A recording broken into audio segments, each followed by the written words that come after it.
Buenas tardes de nueva cuenta, bienvenidos a la Universidad Autónoma de Ciudad Juárez, qué gusto que nos acompañan.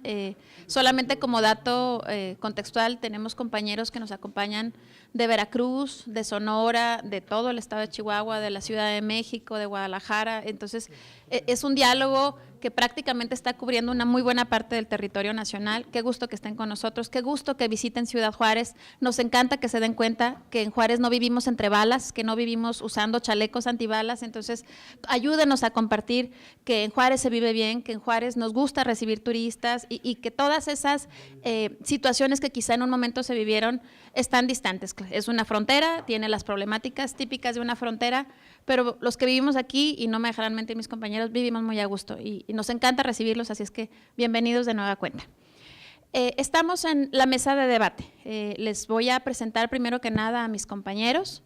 La siguiente mecánica es, les voy a hacer unas preguntas y cada uno les pediré que pues procuren responder 2, 3 minutos, lo que ustedes consideren, con la intención de que los escuchemos a todos. Son estas 4 preguntas y después vamos a abrir un espacio de diálogo con ustedes.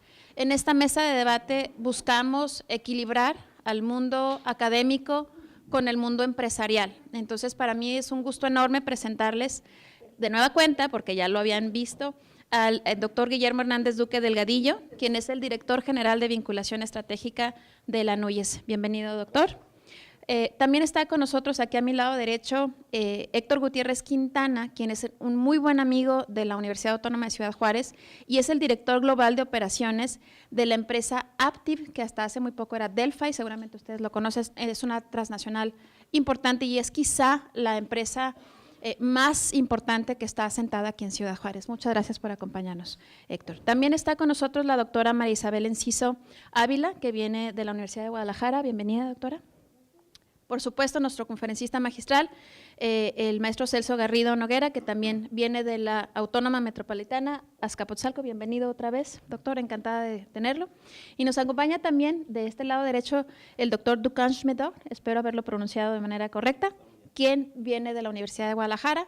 Mi nombre es Deidre Bazán, yo estoy encargada de la vinculación aquí en la universidad, así es que buenas tardes. Empezamos. Les voy a hacer una pregunta y espero que cada uno nos vayan respondiendo. La primera es, desde el contexto en el que ustedes se desenvuelven, desde la parte académica, desde la parte empresarial o desde la parte de la gestión de todas las universidades, ¿qué acciones consideran que deberíamos formular o reformular para favorecer la empleabilidad desde las universidades? Doctora, si quiere, bien, respuesta.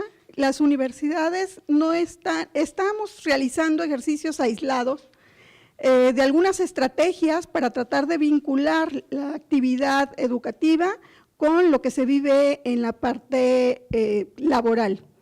¿Qué deberíamos hacer? Bueno, una de las propuestas que intentaremos en un taller que se tiene programado es justamente identificar qué estrategias ya se están realizando, ferias de empleo, en fin, una serie de acciones que ya se están estableciendo, pero que de manera aislada se realizan en los programas, principalmente a partir de los programas educativos. La intención es que se pueda establecer un eje vinculado, orientado, que las universidades sí tengan un eje claro en su planeación, estableciendo acciones para la empleabilidad de manera integrada, y principalmente pensando en tres acciones. Una es la orientación, justamente un poco vinculado a lo que el doctor Celso nos comentaba, que era al respecto de información para que el estudiante o el futuro estudiante pueda tomar una decisión de qué carrera o qué ofertan, o cómo están los mercados laborales, incluso nos pudiese servir para la formación. Otro punto importante sería no solo pensar en esa orientación, sino en la formación de competencias, tanto en la parte curricular como lo que se requiere de estrategias propiamente para que los estudiantes puedan hacer uso o de prácticamente su venderse o perfilarse para la oferta educativa, que no serían propiamente cursos curriculares o competencias curriculares, pero que sí son necesarias y serían a través de cursos extracurriculares. Y la tercera vía que yo consideraría sería esta cuestión propiamente al egreso, ya pensando en el egreso, de cómo hacer esos vínculos de formación en el empleo, ¿sí? Formación en el empleo o formación en la empresa, que probablemente más adelante nos dirán que a veces la empresa desarrolla conocimiento mucho más rápido que la propia universidad y cómo ésta puede fungir como formador de nuestros estudiantes. Gracias. Yo esta pregunta la pondría desde el lado de la pertinencia. Dicen que la pertinencia quita subjetividad, más que un deseo mío. Estar muy atento a los perfiles globales, estar muy atento a las grandes tendencias, comentábamos aquí con el maestro Celso y yo,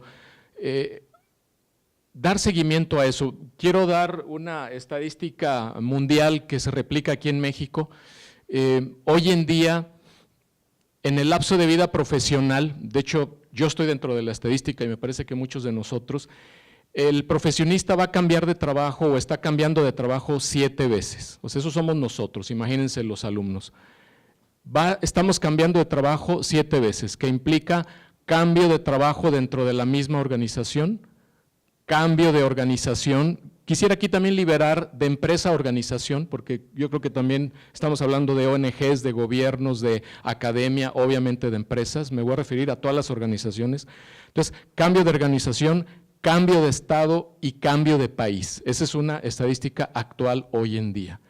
Y número 2, estamos cambiando de área profesional 4 veces. Entramos y estudiamos un área profesional y terminamos en otra, lo cual no es raro. Se da el ejemplo, por ejemplo, del contador, empieza siendo contador, se va auditor, pero luego se va a la gerencia y felizmente se puede ir a la dirección general y funda una empresa. Pero las competencias iniciales son diferentes a las competencias finales.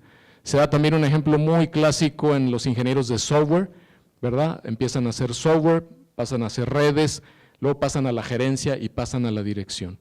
Entonces, ante este escenario, ¿cómo debemos de formar en fondo y en forma? Cambiando de trabajo 7 veces, cambiando de área profesional 4 veces. Entonces, ¿cuál es claro, podemos estar hablando de la nueva empleabilidad, pero sí, ¿cuál es la nueva formación? Que tiene que ser una formación bastante flexible en contenidos, pero también en formas. Tiene que hablar lenguas, tiene que cambiar de lugar, tiene que cambiar de área, etcétera, etcétera. Entonces, yo creo que hay que estar muy pendiente a los perfiles globales actuales en todas las áreas, en todas las organizaciones, y la universidad pues tenemos la responsabilidad de ir formando globalmente para que nuestros chicos, ¿verdad?, puedan insertarse en esos sectores, y cuando digo global es de lo local. Pero hay una premisa aquí, la que tiene que ser global igualmente es la propia institución, incluso decimos en la NUYES desde las rectorías y los consejos. Tenemos en la NUYES desde hace 4 años un programa de internacionalización de las rectorías y estamos ahorita empezando a atacar desde el consejo que se entiendan todo esto, porque no podemos enseñar algo que no estamos nosotros viviendo. Bueno, en general me parece los 2 comentarios previos señalan varios de los puntos centrales. Yo quería sumar algunos desde la perspectiva que he estado tratando de plantear, digamos.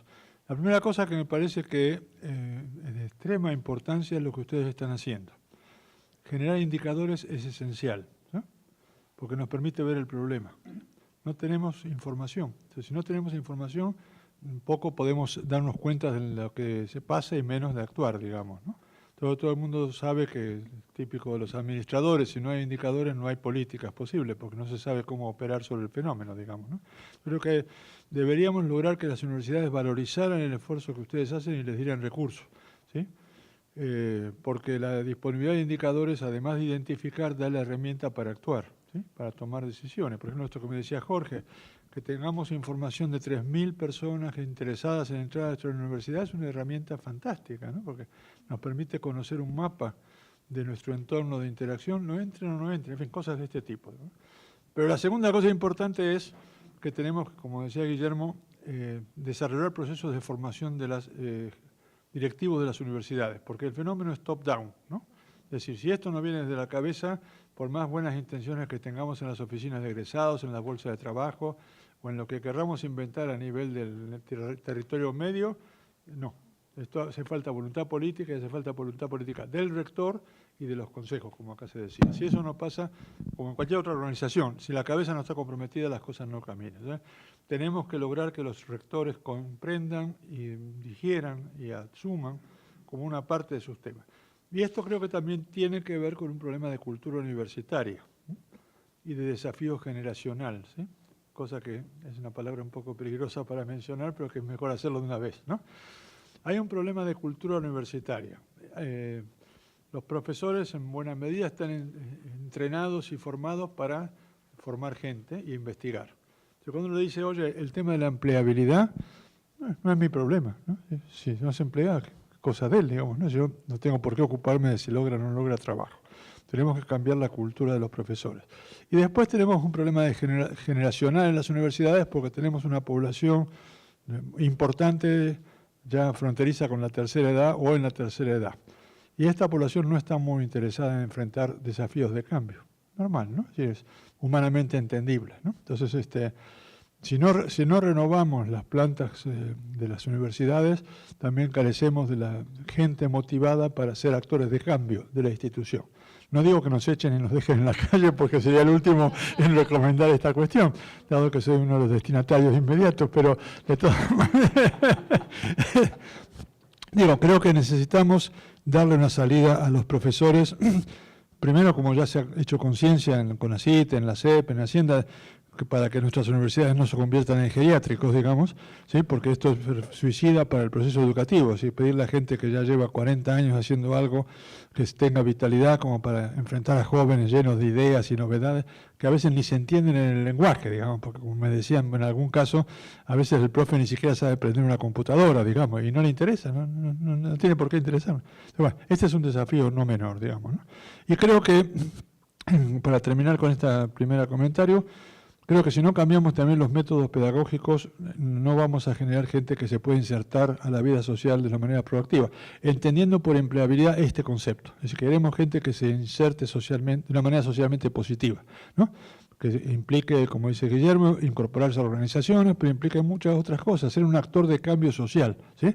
Y finalmente son tan pocos los egresados universitarios en México, frente a una población que desafortunadamente no tiene ese nivel de educación, que lo esperable es que nuestros egresados vayan y propongan cosas nuevas, que cambien el país, que hagan otras cosas, no que vayan a repetir lo mismo. Y entonces esto implica una manera de enseñar, y acá yo creo que se va a mencionar, o se ha mencionado ya, pero creo que me parece que cambiar el método pedagógico hacia la enseñanza por problemas e incorporar la práctica profesional como un momento de la formación en los modelos duales, alemanes o cosas por el estilo, sería de la mayor conveniencia, digamos. Esto es muy resistido, sobre todo por los científicos más duros, digamos, pero sin duda que debería ser un elemento. Y por último, para terminar, me parece que para mejorar la empleabilidad necesitamos generar carreras de ciclo corto, ¿sí? Más carreras de ciclo corto que permitan, en una estrategia de eslabonamiento, que se pueda tener un título intermedio, como decía Héctor recién, mecatrónica, por ejemplo, y que después siga estudiando y se reciba de ingeniero, ¿sí? Pero que empecemos a dar salidas intermedias que permitan articular mejor las demandas sociales con las necesidades laborales y de desarrollo personal. Gracias, Deide. Me tocó lo más difícil porque yo vengo a hablar de cómo batallamos en las empresas para contratar los talentos que necesitamos. Necesitamos partir de un básico. Las empresas de manufactura de exportación no compiten localmente, compiten globalmente. O sea, nuestras empresas nos miden por la calidad contra las empresas de China, de India, Malasia, Europa. Entonces, ya desde ese punto de partida les da una idea de qué tipo de talento requerimos, entendiendo que para contratar vamos a tener muchos filtros, ¿sí? Y vamos a tener que decidir al final si por uno o dos de los jóvenes egresados que salieron de cualquiera de las instituciones de nivel superior, ¿sí? Para que nos apoyen en la productividad y en el trabajo que vamos a hacer. Básico, entrando a la empresa hay que dar resultados. Esto ya deja de ser el tema estoy estudiando, ahora es una realidad. Por eso los jóvenes tienen que cambiar ese paradigma de que ya me gradué, ya la hice. No, apenas vas a empezar a probar si la vas a hacer. Entonces, nosotros les medimos, tenemos muchos filtros. El primer filtro es, definimos el perfil de puesto de la persona que requerimos, del ingeniero o el egresado que requerimos. Con ese perfil de puesto sabemos qué habilidades duras necesita cumplir y qué habilidades blandas necesita tener. Habilidades blandas es algo que existe, es muy notorio porque es muy pobre en muchos de los jóvenes. Estamos hablando de liderazgo, estamos hablando de administración de gente, estamos hablando de manejo de conflictos, estamos hablando de todo lo que tiene que ver con lo psicosocial que no manejan y que muchos de los jóvenes no le dan interés. Entonces, esas dos partes nosotros las valoramos y de ahí definimos, ¿sí?, quién puede ser candidato. Muchas veces nos vamos más por la actitud que muestra el joven que por los conocimientos que traen, pero al menos ya nos va dando cierta seguridad de que ese joven puede aprender. Y luego hay otro elemento que nosotros valoramos en muchísimo. ¿Qué tanta experiencia tiene en el campo de las habilidades duras o habilidades blandas que haya tenido en sus prácticas profesionales o en algunas de sus experiencias o en algún trabajo que haya tenido? Un muchacho que ha trabajado antes de egresar, ya cuando egresa, tiene una ventaja competitiva con uno que no la tiene. Y definitivamente nosotros vemos eso. Entonces, habilidades blandas, habilidades duras, es lo que valoramos. Y un tercer punto que es muy observable, y les voy a contar algo que sucede y no lo puedo a veces asimilar. Inglés. Tenemos en México 2.6 millones de empleos directos de la industria de manufactura de exportación. ¿Sí? El idioma de trabajo es el inglés. Entonces, algún joven egresado buscando una oportunidad, si no habla inglés, definitivamente no va a pasar al siguiente filtro. Nosotros, en lo que tenemos de 10 que nos piden trabajo, si bien nos va, 2 hablan inglés. Claro, 7 nos dicen que sí hablan, pero realmente 2 hablan inglés. Y la prueba más fácil de hablar inglés no es hacerles una prueba escrita, les ponemos un americano ahí enseguida, a ver, háblale en inglés y ya. Él nos dice, no, este no entiende, este sí entiende. Es muy sencillo, este es un negocio y hay que trabajarlo. El inglés, a mí me sorprende en nuestras plantas en Durango, los ingenieros de los candidatos que tenemos, es más los que hablan inglés que los que están aquí en la frontera. Explicarlo no he podido, pero son situaciones que necesitamos reconsiderar. La industria necesita talento, el talento se mide en la habilidad para aprender, pero necesitan traer bases, habilidades duras, habilidades blandas y sobre todo inglés. Bueno, me toca la parte más complicada, porque después de 4 creo que ya han dicho mucho, entonces bueno, ¿cómo evitar repetir lo que ya se ha dicho? Bueno, a partir de un poco mi experiencia y lo que he observado, sobre todo en el entorno de Guadalajara, la Universidad de Guadalajara y algunas universidades también privadas pues, de Guadalajara, pienso que una cosa interesante o importante que las universidades públicas pueden aprender, bueno, es aprender precisamente de las universidades privadas, tiene que ver un poco con decidir de alguna manera integrando la opinión, integrando la participación de las organizaciones, pues, como decía Celso, no solamente, no las empresas, sino bien pues las organizaciones en términos generales, porque una cosa que observé en un trabajo que hice para un centro regional de la Universidad de Guadalajara, es que la universidad crea carreras esperando que las organizaciones les dan trabajo a los egresados, pero las organizaciones no tienen idea de para qué sirven los egresados de esas carreras. Por ejemplo,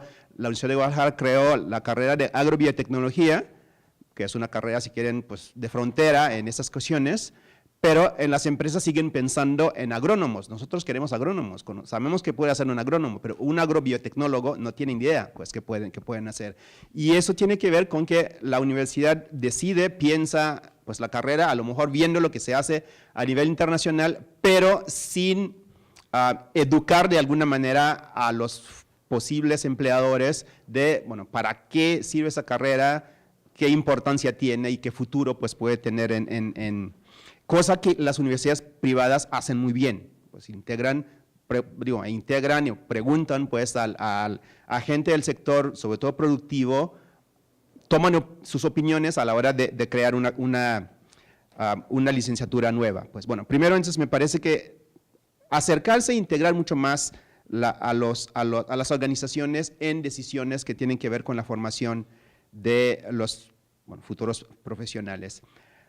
Segundo, que tiene que ver un poco con lo que mencionaba mucho Celso, que es cambiar el modelo de formación, tiene que ver con la idea de plano, pues no pensar en carreras o en profesiones, sino pensar de manera mucho más amplia. Es decir, la idea de tener, por ejemplo, distintos campos o campi en función de determinadas áreas de conocimiento es algo que me parece que hace más obstáculo en la actualidad para la empleabilidad que realmente que ayudar, pues. Es decir, por poner ejemplo, en relación con la importancia y la incidencia que cada vez más la inteligencia artificial, los algoritmos y todo eso tienen o van a tener en nuestra vida, en términos generales, no solamente en el empleo, un chico o una chica de letras es importante que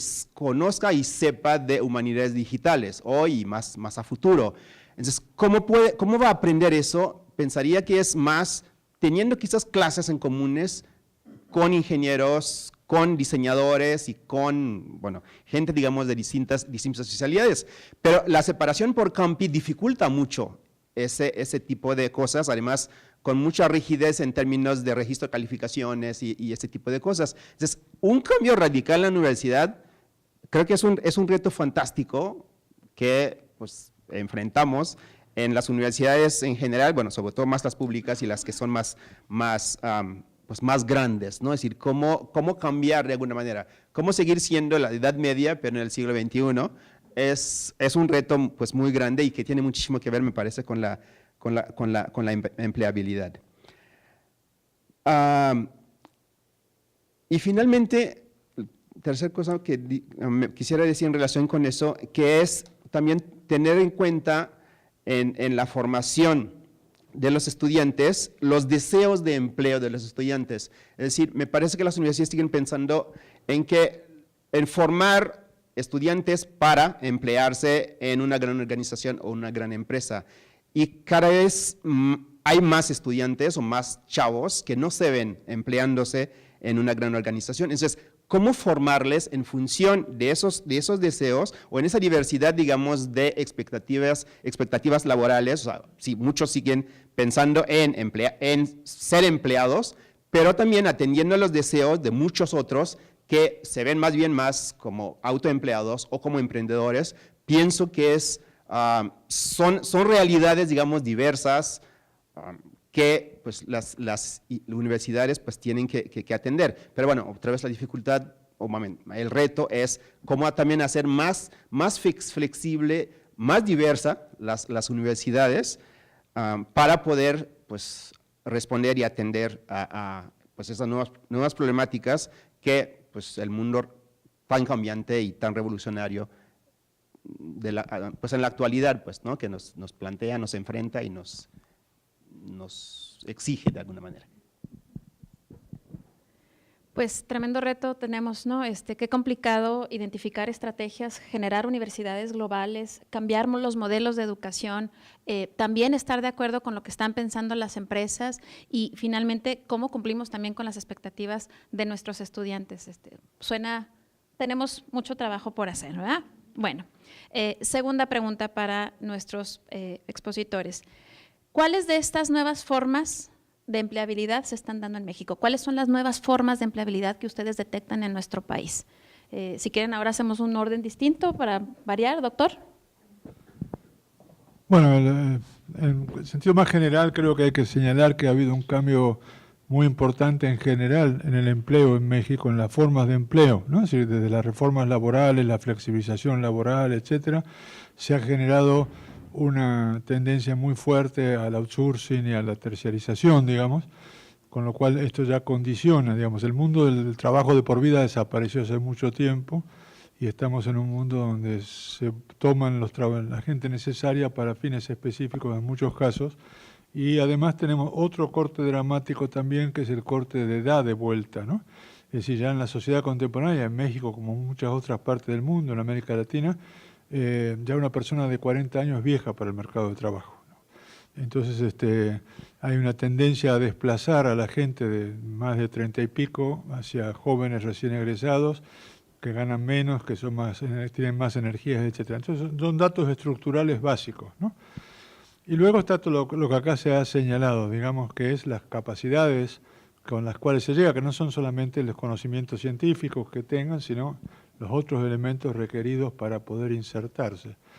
Entonces yo creo que el desafío para los jóvenes ahora es mucho más complicado, en el sentido que tienen que adquirir capacidad de entender la diversidad del mercado, de las posibilidades que les ofrece el mercado, y de destacar sus mejores capacidades para poder insertarse en los mercados laborales. Yo creo que acá lo que se ha señalado de darle habilidades, competencias complementarias a los conocimientos científicos es esencial para poder estar primero en la lista de elecciones, como decía Héctor, ¿no? Es decir, yo a mis alumnos les insisto, mire, ustedes podrán ser muy buen economistas en el mejor de los casos, pero lo que le van a preguntar a ustedes no es si sabe economía, les van a decir, además de economía, ¿qué sabe hacer?, ¿no? Que es lo que regularmente les preguntan. No, está bien, es economista, bueno, pero ¿y qué sabe hacer usted?, ¿no? Porque el economista también es un dato de partida, eventualmente es una habilitación, pero ¿ha trabajado alguna vez? Primero, la primera pregunta, ¿ha trabajado alguna vez? Como dice Héctor, no trabajé nunca. Bueno, vale, trabaja en algún lado y vuelva cuando tenga experiencia, ¿no? Y así siguiendo. Entonces, estas son las cosas que los jóvenes tienen que registrar como proceso. Yo quería retomar un argumento que planteé en mi presentación, que es el tema de que estamos hablando con personas que desarrollan proyectos de vida y trayectorias formativas. Entonces, tenemos que alimentar esto para que tomen decisiones informadas, que no se parta de la premisa, como alguien decía, sobre que estamos formando empleados, ¿eh? Porque esta no es la lógica del mundo contemporáneo y esto es lo que seguro los va a mandar a un callejón sin salida, digamos, ¿no? Porque es la gente que sufre ir a trabajar y que lo que quiere es un sueldo hecho de la manera más cómoda posible, ese tipo está flat totalmente, digamos. Entonces, es un problema también de cómo manejamos la educación de nuestros alumnos para que entiendan el diseño de su proyecto de vida y de su trayectoria formativa. Creo que este es uno de los puntos que las universidades descuidamos absolutamente y que sería de gran valor y de gran ayuda, digamos, ¿no? Para esta diversidad de opciones laborales, ¿no? No sé. ¿Sigo? ¿Alguien? Sí.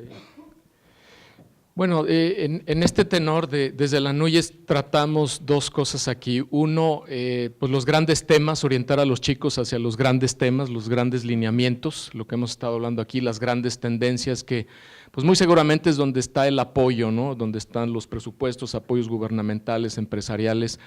A veces nos queda la duda porque vemos que todo el día están con su teléfono y su computadora, pero cuando a veces pregunta uno preguntas estratégicas, no estamos seguros de que estén visitando los sitios estratégicos, los grandes temas, las grandes tendencias. Dos, el autoempleo, definitivamente provocarles el ánimo de montar algún proyecto, ¿verdad?, en uno de estos grandes temas, ¿verdad?, para las regiones, para la nación, para el mundo. Y también el emprendedurismo, pero el emprendedurismo lo platicábamos ahorita la maestra Yolanda Quintero y yo, un poco liberarle las manos al emprendedurismo porque salvo la mejor opinión de ustedes, parece que está encajonado en las áreas de negocios. Por supuesto que está en negocios, en ingeniería y tecnología, pero realmente el emprendedurismo y la innovación están en todas las áreas, en todas las áreas. Váyanse al área de ciencias políticas, hay quien habla de innovación e emprendedurismo en política pública global, váyanse a filosofía, váyanse a medicina, comunicaciones, psicología y me puedo cansar. El talento de innovación y emprendedurismo está en todas las áreas, me parece que hay que liberar un poco este tema. y eso puede dar mucha cancha, ¿no?, a generar nuevos proyectos pertinentes con emprendedurismo. Y luego lo último, efectivamente, las redes sociales. Me parece que vivimos en un mundo muy interesante de redes sociales. Yo aquí hasta pugnaría para que los chicos usen más y mejor el teléfono y la computadora, pero de una manera muy asertiva, muy estratégica, estar visitando estratégicamente lo que tienen que estar visitando, de manera que tengan una visión pues global, ¿no?, muy asertiva, que vayan ellos definiendo los siguientes pasos en su vida profesional.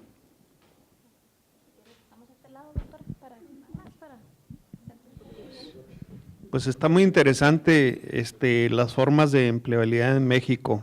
Hablando de nosotros en la industria de manufactura de exportación, hemos tenido que cambiar, hemos tenido que aceptar que los jóvenes, los milenios, piensan diferente a uno y no tratar de forzarlos a que piensen como uno. Aquí está mi oficina a un lado de rectoría, en el centro técnico, ahí recibimos clientes y por lo regular, antes de noviembre del año pasado, teníamos un código de vestir. No de corbata, pero sí casual, semiformal, no libre. Y a partir del año pasado cambiamos, libre. Es como tú quieras venir a trabajar. Nos interesa más que te sientas a gusto, que te sientas comprometido, que te sientas que aquí te damos las condiciones para que tú estés a gusto. Esa es una realidad. Tuvimos que cambiar. En nuestras plantas de ensamble, y esto también es algo notorio, observable. Si ustedes hacen un análisis de cuántos de los operadores que trabajan ahí tienen un teléfono celular, ¿qué porcentaje piensan? Todos, 100%, todos traen, y en muchos casos traen iPhones de los más caros que mucho quisiera tener. Entonces, esa mentalidad también esa realidad nos ayudó a cambiar de mentalidad. Las instrucciones de trabajo eran en cartulinas fijas, ahora son electrónicas todas, con pantallas digitales. Y ellos mismos van, se acercan, le mueven, mucho mejor que muchos de los ingenieros, realmente. Entonces, eso nos ha ayudado a entender que para emplear, pues hay que considerar eso. Entonces, lo que estamos haciendo ahorita es considerar para cada perfil de puesto las nuevas metodologías y los nuevos aspectos sociales que les gusta a los jóvenes para ofrecerles un empleo. La realidad es que los milenios no quieren trabajar en una compañía por 30, 40 años. Probablemente 2, 3 y van a andar inquietos y buscar dónde emplearse. Y nosotros estamos buscando las metodologías, la motivación para que ellos sigan estando con nosotros. Y créanme, los milenios piensan igual aquí en el norte, en el centro, en el sur, en todo México. Entonces, por ahí empezaremos con esos 2 puntos. Sigue siendo base para nosotros considerar el perfil para ver las habilidades. Una base fundamental que estamos considerando mucho y que en Alemania es un factor de éxito, la educación dual, donde el alumno está en la escuela y también va y trabaja en la empresa. Aquí tenemos empresas en Juárez, empezaron las alemanas, que ya lo tienen establecido, formalizado y lo están llevando a cabo. Y no todos los que ellos tienen en esos programas van a ser contratados en esa empresa, pero los que no son contratados ya le llevan y le agregan un valor a otras empresas. Entonces nosotros consideramos eso. Consideramos las prácticas estructuradas en el campo del futuro egresado. Si eres mecatrónico, te vamos a dar prácticas relacionadas con tu campo. No te vamos a poner a hacer copias o a sacar otras cosas. Tienes que estar en el campo. Ese es el otro elemento que nosotros valoramos. Por ahí se mencionó, el doctor Garrido mencionó de carreras más cortas. Es una realidad. En México todavía tenemos el tabú de que si no eres ingeniero, no está bien. O sea, tienes que ser ingeniero. Y en Alemania, sí, la carrera de técnico es un preámbulo para ser ingeniero. pero ellos lo ven positivos y nosotros lo vemos negativos. Entonces, ese tabú tenemos que cambiarlo. Tenemos que convencer y ofrecer. Muchos muchachos no pueden terminar una carrera completa de ingeniería en 5 años por diferentes razones, ¿sí? Entonces, hay que buscar cómo ellos empiecen, hagan ese escalón, se inserten en la actividad laboral y posteriormente continúen con sus estudios. Y les aseguro que esos jóvenes van a agregar mucho más valor que un ingeniero egresado que nunca ha trabajado o ha tenido experiencia laboral. Doctora, ahora sí. Por favor, ¿no quieren que el doctor?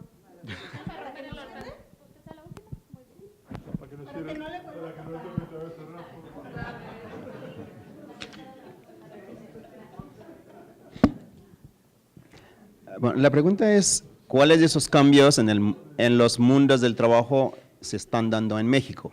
Sí, repito bien. Bueno, sería muchísimo, habría muchísimo que decir pues, para responder realmente a la pregunta. Nada más, yo diría, bueno, dos cosas.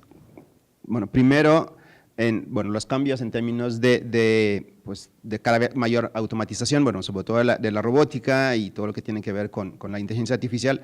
Digamos, México no está al nivel de países como Alemania, como Japón, como Corea del Sur, pero bueno, pues a futuro es algo que se puede llegar a dar y creo que sobre todo en la mano de las nuevas generaciones, no sé, que están realmente muy interesados y muy apasionados pues, con esas cuestiones. Me parece donde más puede tender a darse es sobre todo en las startups, o sea, en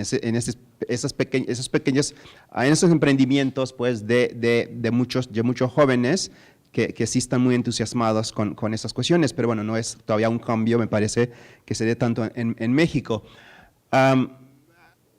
Bueno, una cosa que estudiosos de los mundos del trabajo a nivel, me parece, al menos en Occidente, a nivel mundial, coinciden es pues a lo que nos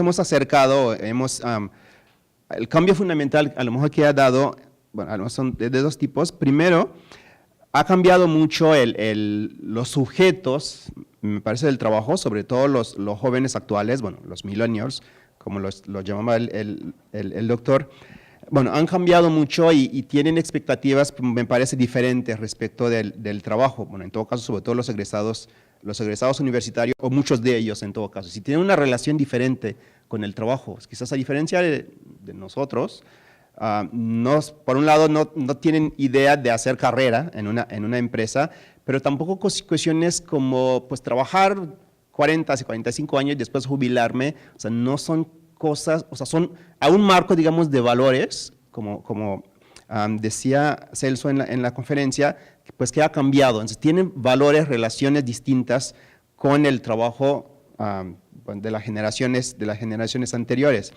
Y también otra cuestión es lo que, bueno, muchos estudiosos del mundo del trabajo dicen es, bueno, ha tendido a haber una especie de, bueno, precarización tanto objetiva como subjetiva del trabajo y la subjetiva mucho tiene que ver con promesa de autonomía, pero a la vez menos autonomía, más control y más exigencia sobre todo en las grandes empresas en el trabajo. Y eso genera como condiciones, digamos, de una exigencia que son incapaces pues, de cumplir los empleados, y eso explicaría de alguna manera la apuesta de muchos más por otras formas de trabajo, puede ser desde el emprendimiento o el trabajo autónomo, un poco en rechazo a situaciones un poco insufribles o muy difíciles, muy dolorosas en muchas grandes empresas. Hay un movimiento que se está dando actualmente en Estados Unidos y en Europa, en varios países, bueno, todavía es minoritario, pero bueno, se piensa que se puede ir aumentándose al ver las condiciones, algunas condiciones sobre todo del trabajo subordinado, o sea, muchos profesionales muy capacitados que abandonan su empleo, que puede ser en términos digamos salariales, pues muy bien remunerados, que dejan su trabajo, dejan la ciudad y mejor se van a vivir en el campo y dedicarse a cultivar, no sé, tomates, y vivir más bien, llevar una vida, digamos, muchísimo más, de mayor calidad, en pocas palabras, en vez de sufrir un poco la ciudad y sufrir algunas condiciones laborales que consideran como muy degradantes, o que de plano pues acaba un poco de alguna forma con su vida. Entonces, bueno, esos cambios a lo mejor en México tanto no, pero me parece más se dan del lado del trabajo autónomo y del trabajo del emprendimiento. Pero bueno, me parece que son como cambios que se están dando en el mundo y que en México también tiende a darse, y muy vinculado pues con lo que decía, con los sujetos también que han cambiado, que tienen nuevos valores, nuevas apuestas y nuevas expectativas respecto del trabajo.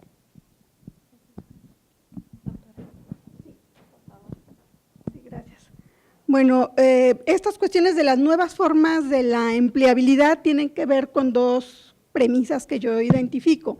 Una es la lógica que tiene y que ahorita pudimos percibir de lo que es el mercado laboral, ¿sí? Y otra es la lógica de los mercados en términos de la escuela, ¿no? Estamos hablando de dos mercados, es decir, hay quien demanda y hay quien oferta.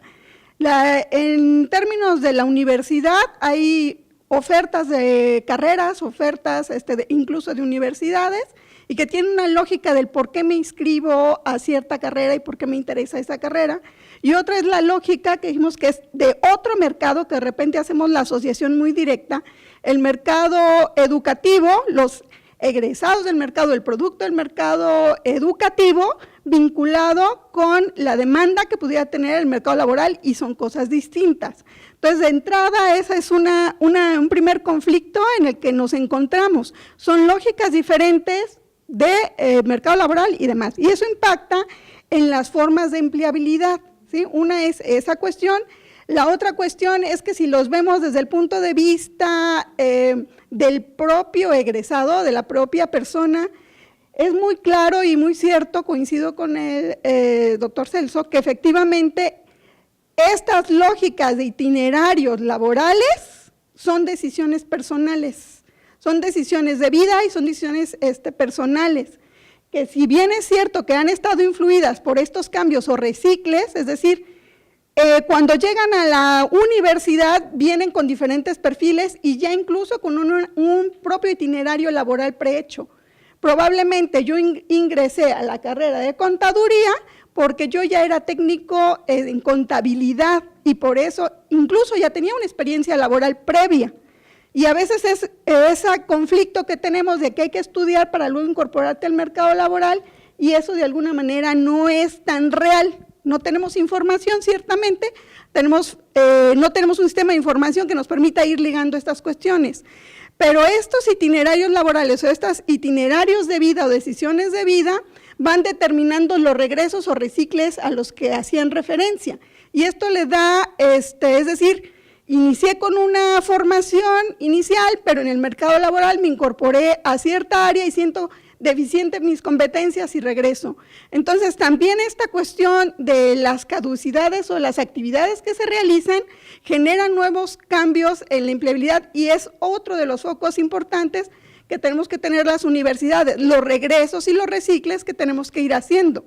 Esa flexibilidad que se requiere para ir reorientando mi propio itinerario laboral, o incluso la perspectiva esta que le tenemos que incorporar de la satisfacción, ¿no? ¿Hasta qué punto yo puedo permanecer en un empleo? Y ahí meto ahora sí la parte de las mujeres, ¿no? ¿Hasta qué momento yo puedo ser profesional con la rigidez que pudiesen tener los mercados o los empleos en términos de mis actividades cotidianas con los otros roles que realizo? Entonces, ¿de qué dependerán estas formas de empleabilidad? Un poco de estas condiciones, desajustes o como le quieran llamar, de cosas que no se relacionan. Estamos hablando del mercado universitario, del mercado laboral y de las propias decisiones o itinerarios de vida de las personas y condiciones propiamente de vida. De eso dependerán y de eso están surgiendo, así es que habrá estilos de jóvenes que efectivamente decidan manejarse, trabajar por proyectos y ganar 100,000 pesos en 15 días, y no importa que tenga 6 meses inactivo hasta que surja otro nuevo proyecto. ¿Sí? Bueno, sería a grandes rasgos. Es interesante darse cuenta cómo empezamos a ver coincidencias, ¿no? Cuando a mí me invitaron a moderar esta mesa, yo dije, híjole, va a estar intenso el debate y vamos a estar en posiciones muy, muy encontradas. Entonces, me resulta muy interesante darme cuenta que no, de que sí tenemos coincidencias, que sí empezamos a pensar en los mismos. Ciertamente no vamos a la velocidad a la que van ustedes, pero bueno, es importante que ya estemos por lo menos pensando en caminos iguales. Vamos con la tercera pregunta. Esta vez sí le toca a usted empezar, doctor, para que no le toque hasta el final. La tercera es, ¿cuál es la postura que deben mostrar las universidades públicas ante estas tendencias de las que hemos estado hablando? Creo que la mayoría de nosotros pertenecemos a universidades públicas. Una disculpa si hay alguien de universidades privadas, pero bueno, la pregunta va dirigida, ¿qué debemos hacer en las universidades públicas?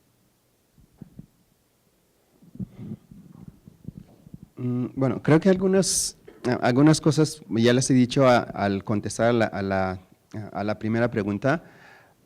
Bueno, pienso que es, desde luego, quizá romper con algunas inercias o digamos, sin ceder en algunos compromisos de las universidades públicas, pero pues romper con inercias en sentido, digamos, de que bueno, las universidades públicas pues no tienen por qué acercarse de alguna manera al mundo de las empresas. Bueno, pienso que ahí tendría que haber o podría haber, digamos, una no sé, compenetración un poco, no mayor, sino también, bueno, en muchos casos me parece que no se da, bueno, pues podría haber pues mayor acercamiento, porque lo que a mí me parece extraño es que muchos egresados de las universidades públicas que son emprendedores o que tienen empresas y que son exitosos, parecería que la universidad pública termina por verlos casi como enemigos, pues cuando en realidad me parece que podría acercarse a ellos o a regresarlos de alguna manera a la universidad, y mucho se podría aprender pues de ellos, o bueno, mucho las nuevas generaciones podrían aprender de los casos ejemplares, por decir así, o exitosos, de egresados de esas mismas universidades, que es algo pues que muy bien hacen y lo hacen mucho las universidades privadas. Me parece que las públicas tienen más a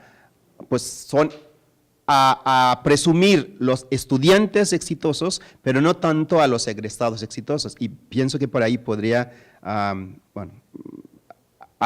un cambio, es algo pues que podría haber en relación con eso. Bueno, fundamentalmente eso es lo que se me ocurre decir por ahora. Sí, claro. Yo creo que debemos de partir de un básico fundamental. Es una utopía pensar que las universidades dirigen las carreras que vamos a necesitar en el mercado. Eso no es real. Ese debate lo tuvimos hace 3 años en el Consejo Regional para la Educación y Sustentabilidad aquí en Ciudad Juárez, donde la universidad es parte de ese consejo y 11 empresas de clase mundial. Hicimos un diagnóstico, un análisis, y ahí nos probamos que por mucho que la universidad quiera dirigir esto, lo único que va a suceder es que vamos a andar en diferente canal. Las empresas buscamos talento de cierto conocimiento y las universidades egresan de otro, y no va a haber esa conexión. Y eso me lleva a valorar algunos puntos o a mostrar o a explicar algunos puntos que las universidades públicas deberían de hacer. ¿Qué tan fácil lo pueden hacer? No sé. Yo he platicado con el rector, he platicado con los directores de las otras 4 instituciones que son parte del consejo, y algunos ofrecen más complicaciones que otros. El primero es, hay que reconocer y entender, ¿sí?, qué es lo que la industria necesita. Si la universidad no está conectada con eso, difícilmente va a entender qué egresados necesita, qué tipo de carreras necesita. Segundo, necesitan tener la flexibilidad de ajustar esos programas para las necesidades. Nosotros necesitábamos en los 70s, en los 80s, 90s, muchos ingenieros industriales. Yo soy industrial, ¿sí? Pero ya en el 2000 ya no. Ahorita en el 2018 ya necesitamos más ingenieros de software, mecatrónicos, electrónicos, robótica. Entonces va cambiando y la velocidad del cambio con la tecnología que tenemos ahorita tiene que llegar a las instituciones de educación superior para que se ajusten, porque si no se ajustan ese desfase, en 3 años va a causar mucho dolor en las instituciones y en el campo laboral. ¿Sí? El tercer punto, se necesita invertir en áreas de infraestructura, salones de clase, laboratorios, que sean una copia lo más cercano posible a lo que la industria está haciendo. Lo más importante sería que busquen conectarse con la industria y sean parte de. La industria está abierta a recibir practicantes, a recibir estudiantes para que lo visiten y sean parte del proceso. En Juárez tenemos 275,000 empleados directos de la industria, arriba de 500 plantas. O sea, no hay razón para no tener algún convenio con alguna o algunas de las industrias. Tijuana, Chihuahua, Zacatecas, Durango, Nuevo Laredo, tenemos muchísimas plantas. Entonces, esa es una opción que deben de buscar, ¿sí?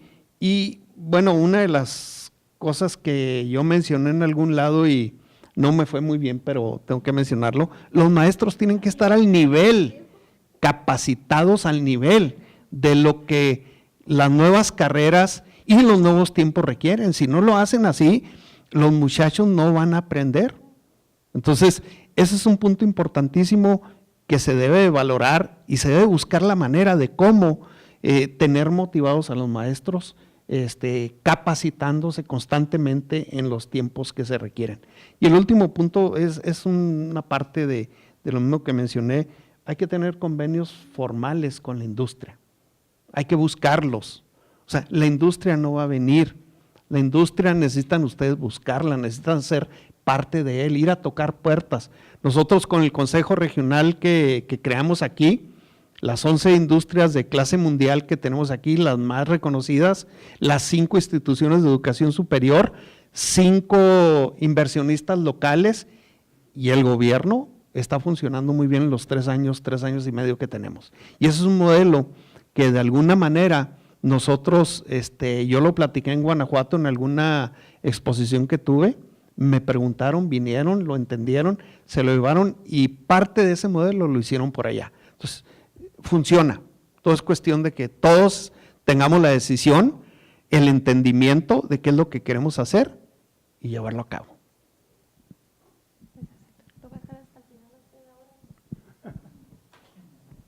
Bien. ¿Qué debemos hacer las universidades?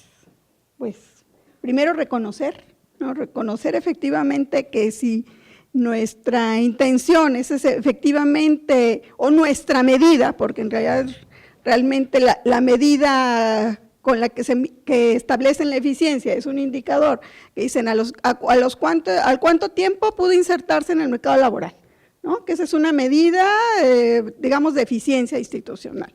Entonces, si esa es nuestra medida, sí tenemos que estar claros, efectivamente, que no somos un mercado conjunto, sino que somos 2 mercados diferentes que operan con lógicas diferentes. Y por tanto, la única manera es que si queremos tener éxito de inserción o si queremos tener éxito en términos de ese indicador, tenemos que vincularnos necesariamente y no solo efectivamente con empresas, a lo mejor también el desarrollo regional es un compromiso institucional, incluso puede ser una fuente de empleabilidad de los propios egresados en comunidades a través de proyectos financiados por organismos incluso internacionales, ¿no? Entonces, si asumimos de entrada ese compromiso y esa medida, tendríamos que pensar en la flexibilidad curricular en términos de que no todos nuestros estudiantes efectivamente llegan tabla cero, ¿no? Prácticamente la mayoría de las instituciones públicas, la mayoría de nuestros estudiantes ya trabajan, pudiese ser en algo relacionado o no con la propia carrera, pero las condiciones económicas obligan, o a veces no necesariamente con necesidades económicas, a que más del 50% esté llevando a la par estudios y trabajo. Entonces, si hay competencias que son valoradas en el mercado, que efectivamente le llaman las blandas, ¿no? Que no son propiamente este conocimiento duro. Entonces, esta experiencia que están teniendo previa, ellos no la van capitalizando, ¿sí? No está siendo reconocida por la universidad, sin embargo, sí está siendo reconocida por la propia, las empresas o por otras organizaciones empleadoras. ¿Qué debemos considerar? Así como esas competencias son reconocidas allá, habrá que ser reconocidas en la parte curricular. Esa experiencia que ya tienen incluso alguien que trabaja, que estudia Derecho y que es un trabajador de notaría, sabe más a veces que el propio profesor de cómo opera y funciona en la vida real la parte de la notaría. ¿Por qué no reconocerle esa competencia? Porque lo podemos hacer, es reconocida. Las evaluaciones por competencia, a veces lo único que se reconoce en la universidad es la competencia al idioma para que no me entretenga aquí el estudiante, hace el examen y te ponga esa calificación y ya no vuelvas, ¿sí? Pero no se le reconoce las competencias adquiridas en esa experiencia. Acuérdense que en términos de competencias sí será algo que nos permita flexibilizar curricularmente las competencias, pero valorar esas competencias adquiridas en las experiencias laborales como conocimiento también que puede ser esa competencia dura, ¿sí? Muy de acuerdo, muy de acuerdo. De hecho, la nueva generación de indicadores para universidades viene sobre el desarrollo regional. ¿Qué tanto estamos empujando el desarrollo en todas sus facetas, ¿no? Obviamente industrialmente, pero en las demás facetas. A ver, desde la NUYES, pues yo sí tendría que tomar la bandera también de las privadas. Como les dije, tenemos las mejores públicas, tenemos las 29 mejores privadas y centros de investigaciones y les pedimos lo mismo. Ante estas, la pregunta, ¿qué hacemos ante estas nuevas tendencias? Bueno, aquí también les ofrezco dos perspectivas. Uno es seguir la tendencia. Esta es una responsabilidad, lo vemos en la NUYES como una responsabilidad. Tenemos que ir viendo las tendencias empresariales, industriales, pero también gubernamentales. En todas las áreas tenemos que generar nuevamente este capital humano que se inserte a todo nivel. El gobierno lo está pidiendo a gritos y cada vez más necesitamos un capital global. Necesitamos también una fuerza política con una visión global, necesitamos abogados, necesitamos… Entonces, es una gran responsabilidad para las instituciones y centros de investigación seguir esas tendencias. Sin embargo, también hay que decir, no habrá muchos en México, pero los puede haber, pero estas tendencias pueden ser marcadas y lideradas por universidades y centros de investigación, que es donde salen los nuevos productos y luego ya vienen empresas a fabricar detrás. Eso no hay que perderlo de vista, ¿verdad? Entonces, sí, sentimos que es una gran responsabilidad que la universidad esté al pendiente de estas tendencias.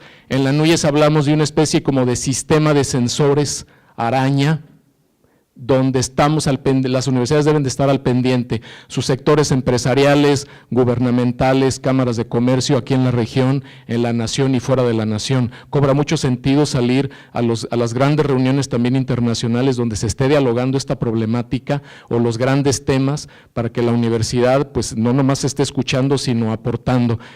Podríamos pasar mucho tiempo al respecto, pero definitivamente yo creo que sí, es una responsabilidad de la universidad estar al corriente de todo esto y en algún momento pensar ser líder de esas tendencias. Bueno, para complementar las cosas que se han dicho, con las cuales estoy en general de acuerdo, me parece que habría como algunos temas adicionales que podrían mencionarse, ¿sí? La primera cosa que yo creo que deberían hacer las universidades, que no están haciendo de la manera suficiente, por lo menos, o que no se hace en absoluto, es el trabajo de coaching de los estudiantes, ¿eh? El seguimiento de los procesos, lo que antes llamaban las tutorías, en el sentido de acompañamiento de los procesos formativos, ¿no? Creo que los chicos muchas veces deambulan por los pasillos como fantasmas, digamos, no tienen con quién hablar, no tienen con quién consultar desafíos, dudas, problemas, etcétera, y estos se terminan convirtiendo en cuellos de botella para su propio proceso, ¿sí? Yo creo que si las universidades integráramos esta parte como un servicio formativo, además de dar clases sobre temas o cosas por el estilo, mejoraríamos probablemente la trayectoria educativa del alumno, ayudaríamos por lo menos a que procese mejor las complejidades del proceso formativo, digamos, ¿no? Luego también creo que hay otro aspecto importante que tiene que ver con el futuro, ¿no? Un poco siguiendo este tono futurólogo que tuve en mi presentación, me parece que lo que deberíamos estar empezando a pensar es que nos enfrentamos a un mundo crecientemente transformado en cuanto a la relación entre ingreso, trabajo y actividad humana, ¿no? Si la cultura de varios siglos nuestra es la lógica del empleado, ¿sí? Entonces yo necesito tener un trabajo para ganar dinero, con esto vivo y mi actividad fundamental es trabajar, ¿sí?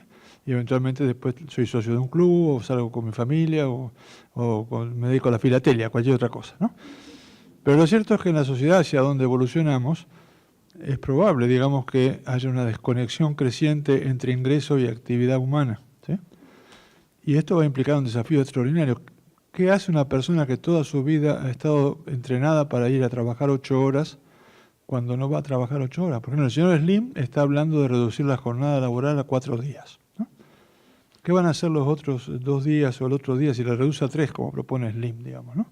Que es un dato que él lo propone, dicho por un empresario notoriamente exitoso, y sobre la base de una estructura no cambiada del país, ¿no?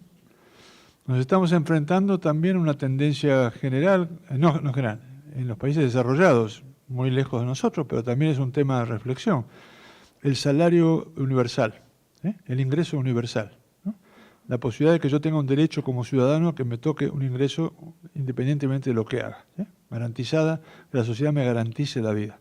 Que esto tiene que ver, según algunas teorías económicas y demás, con el reciclaje y la socialización de las ganancias de productividad que provocan estas gigantescas transformaciones tecnológicas, digamos, la articulación social de los beneficios privados, digamos, ¿no? Es un complejo cambio, pero que, bueno, de todas maneras también está presente.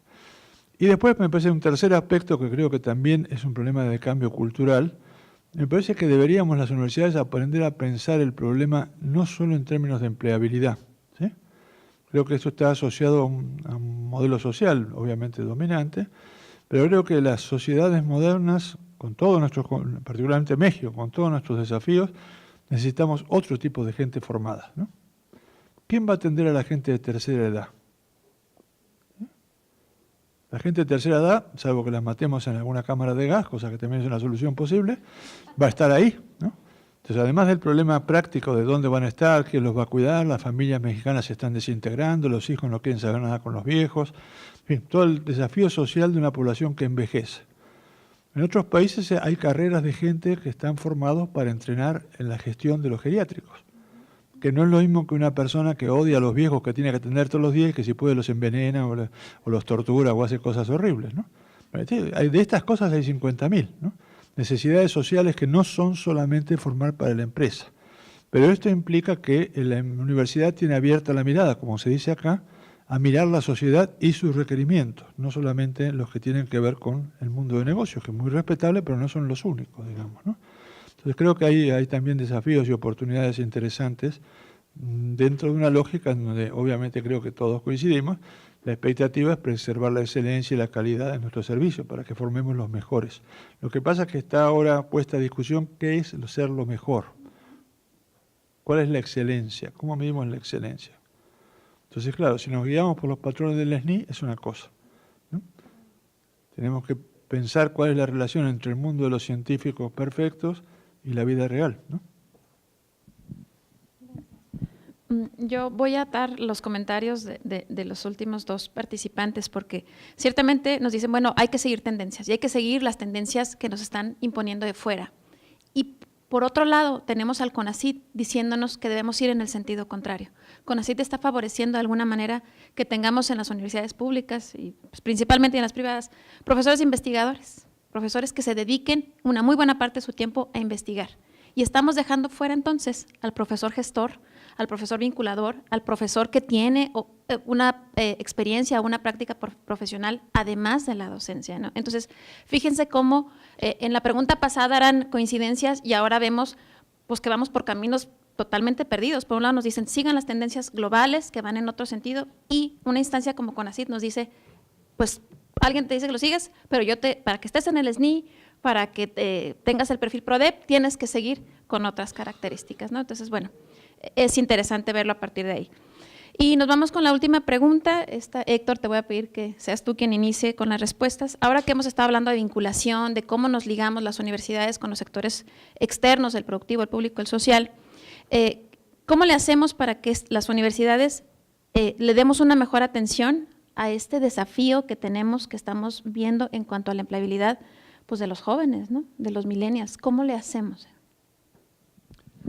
Yo pienso que ahí hay 3 entes vivientes que son importantes: el gobierno, las instituciones, la industria. ¿Okay?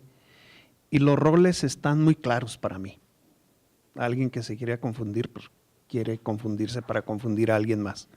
El gobierno debe provocar, promover, incentivar la generación de empleo a través de infraestructura, marcos de leyes competitivas a nivel mundial, ¿sí? Y generar la oportunidad que se dé el conocimiento en las instituciones educativas, ya sea públicas o privadas. Las instituciones tienen el rol principal de generar ese conocimiento en los muchachos. Tienen que generar esa necesidad, esa hambre de que con lo que están aprendiendo van a ser triunfadores. Nadie estudia una carrera para salir a encontrarse con que no consigue trabajo. Nadie lo hace.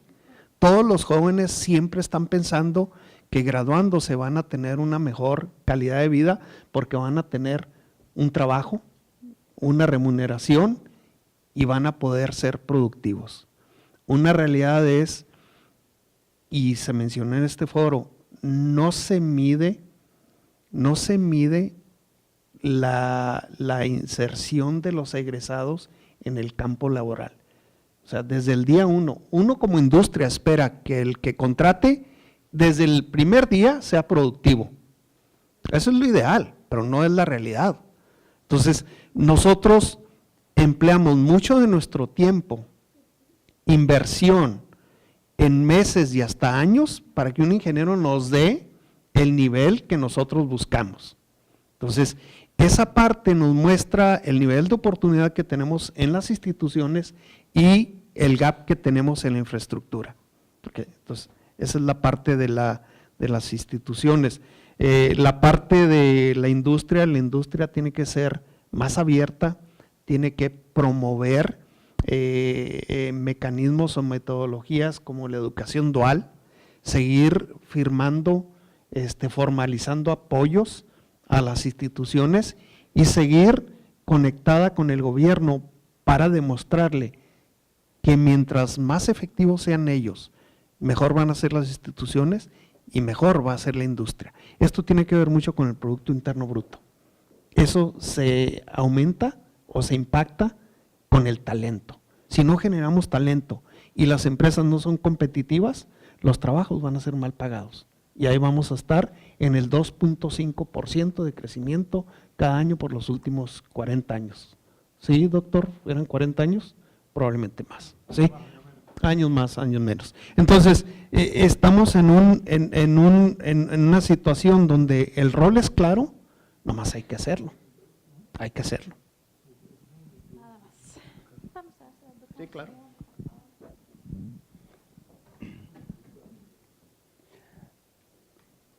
Bueno, a lo mejor de manera un poco utópica, pues pensaría que las universidades a lo mejor necesitarían educar, formar a los estudiantes o a los que transitamos pues, por ahí a lo mejor a no ser productivo, porque la productividad pues nos lleva a lo que estamos ahora, pues, o sea, el paradigma pues de la productividad del desarrollo a pues un planeta pues en el que pues la vida humana, bueno, la vida en general pues está en peligro, ¿no? De alguna forma. Bueno, eso vinculado con todos los temores, los miedos y bueno, también las realidades que ya se viven actualmente en relación con el cambio climático. Entonces, me parece que quizás la tarea fundamental, bueno, una de las tareas fundamentales en todo caso de las universidades, sería más bien como formar a los estudiantes actuales y futuros pues en la innovación, pero en la innovación de otra manera, o sea, cómo habitar, cómo vivir en este planeta de una forma diferente. Yo tendría a decir, digamos, que a lo mejor las universidades podrían pensar en formar estudiantes no para emplearse, o en todo caso no para emplearse de la manera como pues, no sé, hasta nuestra generación, digamos, nos empleábamos, porque es una forma de empleo, de generación de riqueza, de pues, productividad que ya no es viable, o sea, ya no. Bueno, volver un poco insostenible la vida en el planeta. Entonces, siento que las universidades, tanto públicas como privadas, pueden ser como las plataformas fundamentales de nueva forma de vivir, de habitar el planeta, o de vivir de alguna manera pues en la sociedad, de ser sociedad, pues que sea de alguna manera, que sea también muy diferente. A veces lo percibo en muchos chicos, no sé, no sé, en cuestiones de economía solidaria o en cuestiones de economía más sustentables, más acordes pues con la vida, etcétera, que aprenden, no sé, por su cuenta o a través de conexiones pues globales, pero siento que las universidades a lo mejor hacen cosas, pero a veces también hay muchas contradicciones, que es también algo que se vive mucho en las universidades. Y les enseñamos a cuidar el planeta, pero bueno, también usamos unicel. Hay muchas condiciones en las que caemos. Entonces, siento que bueno, desde luego la cuestión de la coherencia, pero también educar de otra manera, que es también parte, me parece, del cambio de modelo, de paradigma pues, formativo. No sé, siento que es una exigencia que actualmente las universidades deben asumir, si realmente, pues al menos los profesores, digamos, se preocupan por sus nietos.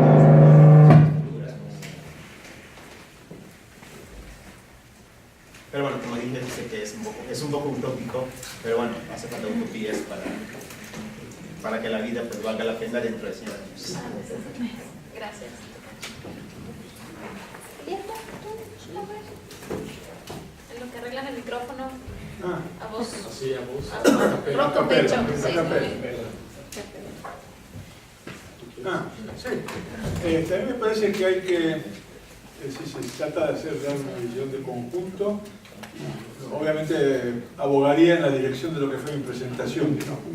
Necesitamos asumir que el problema es un problema sistémico, que no es un problema de las universidades ni de las empresas, sino que es un problema que hay que resolverlo de conjunto. Estamos en un periodo de cambio, ¿no? Entonces no estamos hablando de una respuesta a problemas bajo condiciones continuas, estamos hablando de respuesta a problemas en condiciones cambiantes y de incertidumbre. Así que estamos en un escenario de los casi peores, digamos, de los típicos de planeación estratégica, en donde escenarios y demás sería como la herramienta recomendable, digamos, ¿no? Entonces creo que ese sería el primer problema, asumir el tema de fondo. Y asumir esto es básicamente poner sobre la mesa nacional el debate sobre el papel de la educación en el país. ¿Cuál es el programa, cuál es la visión del papel de la educación, digamos, para remozar el artículo 3º, ¿no? Es decir, en el momento dado era suficiente que la gente supiera leer y escribir, que pudiera respetar los derechos ciudadanos y algunas cosas más, y luego que estudiaran secundaria y luego que estudiaran universitarios y así sigamos. Pero me parece que tenemos que redefinir la agenda nacional de la educación para tener razones para hacer lo que yo te propongo hacer, que es un armado sistémico que asegure los tipos de formaciones que necesitamos para un mundo cambiante, ¿no? Entonces yo creo que si esto no se plantea como parte de la agenda nacional en la política pública y no lleva a un rediseño de la reconceptualización del sentido de la educación en la sociedad y dentro de eso qué papel tenemos las instituciones que nos dedicamos a esto y los destinatarios, etcétera, creo que se van siempre reduciendo a que a ti te toca esto y a ti te toca lo otro, pero que realmente sabemos de entrada que son parches, digamos, ¿no? Es decir, por ejemplo, siguiendo el argumento de Héctor, a mí me parece perfectamente bien que la empresa diga, me faltan tales y cuales personas formadas y vamos a trabajar juntos para que haya esa gente formada. Esto me parece muy pertinente. Pero esto es una parte de la cuestión, digamos, y todo el resto de la cuestión que está alrededor, ¿quién la atiende?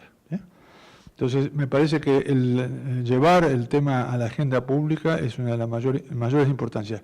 La UNESCO ha estado trabajando en esto muchos años, y ha hecho unas reuniones que se llaman las Conferencias Regionales de Educación Superior, las CRES, ¿sí? Entonces hizo una en el 2008, en donde básicamente el gran tema fue la defensa de la educación gratuita para las poblaciones frente a las tendencias muy marcadas a la privatización de la educación y a la conversión de la educación, a convertir a la educación en una mercancía, un bien de comercio, y a la solución de los problemas de educación a nivel individual. Tú te arreglas para educarte y paga por ello, ¿sí? No es un bien público la educación, sino es un bien de comercio, y por tanto es responsabilidad de cada uno resolver cómo estudia. Y bueno, esto ha sido motivo de mucha discusión. La UNESCO ha hecho una polémica muy marcada sobre eso. Ahora, en este año, en junio de este año, va a haber otra vez una CRES en el 2018, donde se va a debatir, básicamente a partir de que se cumplen los 100 años de la autonomía universitaria, que empezó en Córdoba, en Argentina, tuvo una fase de maduración allí, el desafío de la universidad y la autonomía universitaria frente a las tendencias de cambio social global, digamos, ¿no? Yo creo que ese es el tamaño del problema. No es un problema de solución, es decir, todas las soluciones parciales están bien, mejor hacer algo que nada. Pero el problema que estamos enfrentando es que si es cierta la hipótesis que yo propongo de que estamos en un cambio de época, una de las cosas que tenemos que hacer es repensar el papel de la educación en una sociedad donde se está ampliando y democratizando y se está haciendo cada vez más amplia la necesidad de que la población en su conjunto tenga niveles de formación más elevados y más habilitantes para una vida social comprensiva, tolerante, respetuosa, etcétera, y socialmente útil en las actividades en el campo en que quiera desarrollarse, para personas que van ganando cada vez más libertad individual, ¿sí? Que es el desafío de la sociedad moderna. La sociedad moderna está permitiendo empoderar cada vez más a los individuos, en el sentido que acá se decía, de los millennials, ¿no? Los millennials no se imaginan como empleados de toda la vida, ¿no? Trabajan un rato acá, después se van a jugar, a hacer un viaje por África, después vuelven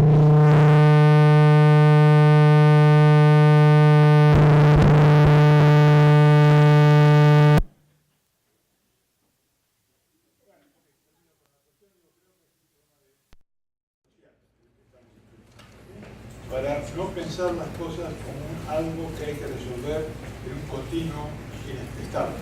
No, estamos haciendo resolución de procesos complicados en mundos cambiantes e inciertos.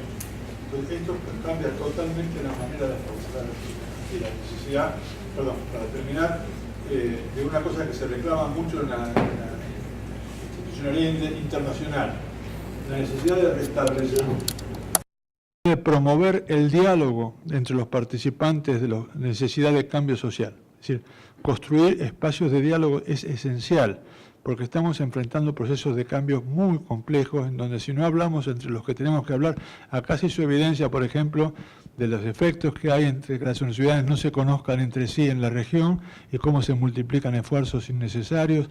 Yo creo que el diálogo social es una herramienta enormemente poderosa en estos tiempos de cambio, y las universidades me parece que tenemos la oportunidad y el desafío de ser promotores del diálogo social para un cambio que sea socialmente progresivo, digamos, ¿no? Ahora es el sonido de alta tensión. No. Espero que no me censure. Bien, pues básicamente yo creo que está el meollo del asunto en que si no se tiene, en que se propicien experiencias laborales o acercamientos al mercado laboral desde la universidad. Sí, cierro nomás para recordar el vínculo entre las universidades, actores productivos, gobierno, sociedad civil, para que las universidades puedan dar una mejor atención y desafío a la empleabilidad de sus egresados.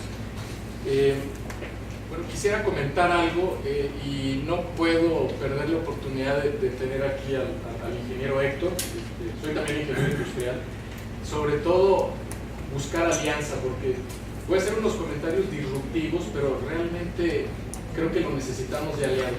Le voy a comentar algunas cosas que se ven desde la NULIS, que nos inquieta, pero sobre todo, a lo mejor su consejo, primero como ingeniero, y más que ahorita representando esta empresa como ciudadano mexicano, cómo armamos equipo. Le comento.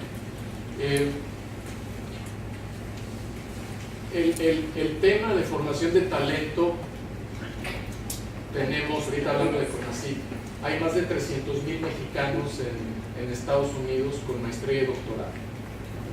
Y podemos contar desde los que tienen licenciatura, pero solo con maestría y doctorado En Estados Unidos hay más de 300,000. De hecho, cuando nos preguntan en la NUYES, oye, ¿cómo está la comunidad científica mexicana? ¿La de aquí o la de allá? ¿No? Están en las universidades, están en los centros de investigación, son profesores, son investigadores, son decanos, son residents ya. Vamos al Silicon Valley y hay una nueva generación de empresarios de 30, 40 años ya con otra mentalidad, haciendo negocios de aquí para allá, de allá para acá. Están en la política. Si alguien ha ido al Capitolio en Sacramento, te brincas la lengua inglesa sin ningún problema. Hablas español, el propio presidente del Senado pues es de origen mexicano. Entonces traemos un problema, digo, como mexicanos, porque, bueno, yo nomás hablé de Estados Unidos, ¿verdad? Si nos vamos a Canadá, Alemania, Inglaterra, Japón, pues la comunidad de la red de talentos en el extranjero es tremenda, ¿no? Guatemala, le digo, nos rebasa usted y a mí, pero ahorita le pongo aquí cómo se ve el tema desde la NUYES. Hablan inglés, hablan francés, alemán, japonés y hasta español hablan.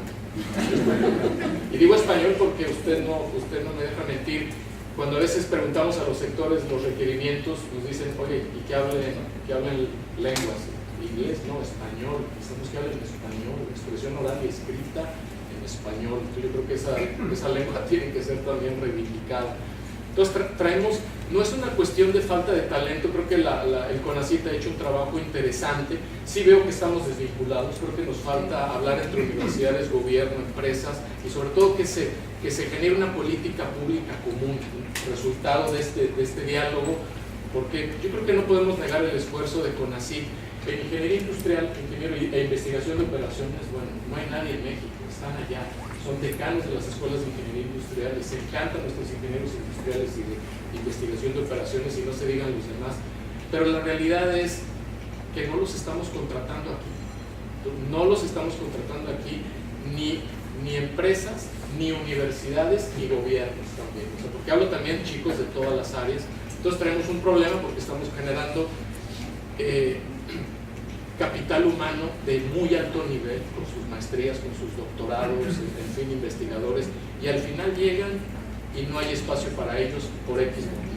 La empresa, le digo, no le corresponde a usted, ingeniero, ni a mí, pero la empresa nos quedamos en la manufactura, nos falta dar el salto de la manufactura a la innovación, no encuentran espacios. Las universidades en general, pues hay muy buenas universidades, professional universities, pero no research universities.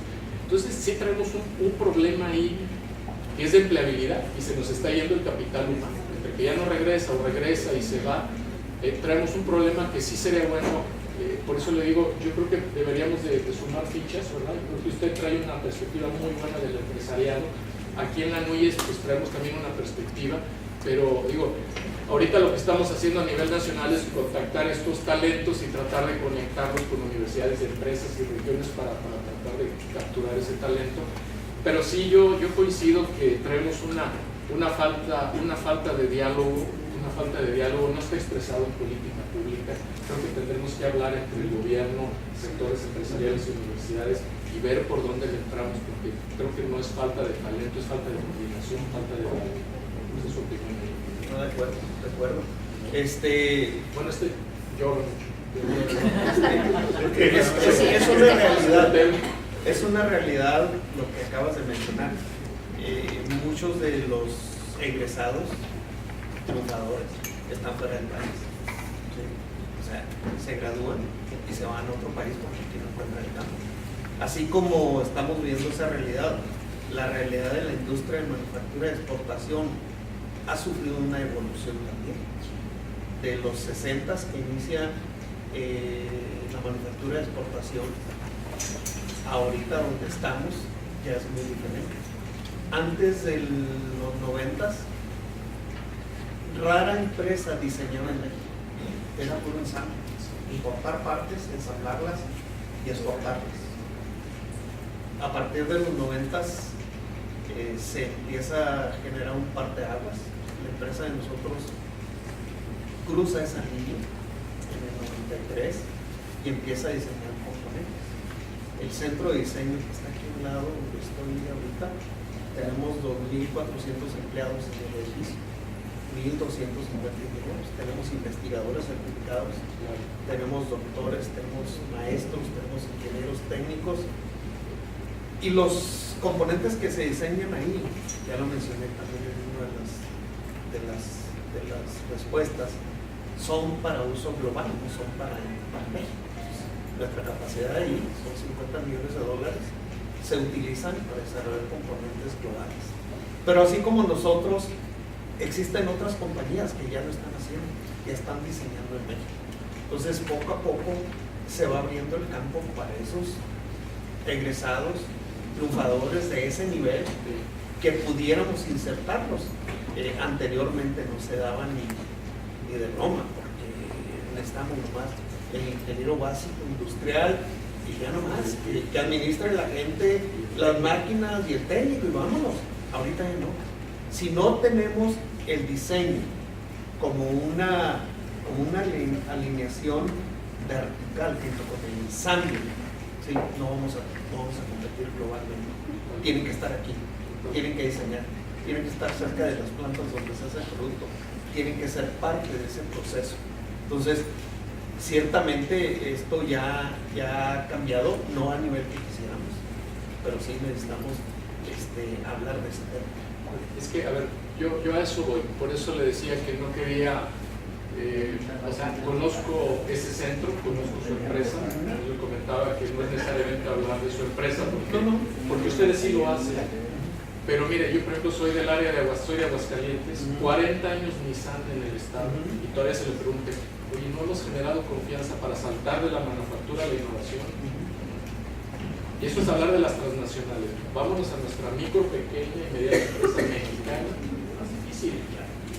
Pero entonces, a ver, yo aquí la alianza que le propongo y el reto que le lanzo es cómo nos aliamos para exportar estas buenas tácticas de diseño e innovación pues, a las empresas transnacionales y mexicanas, que vean en esto, como ustedes lo ven, un argumento para la competitividad.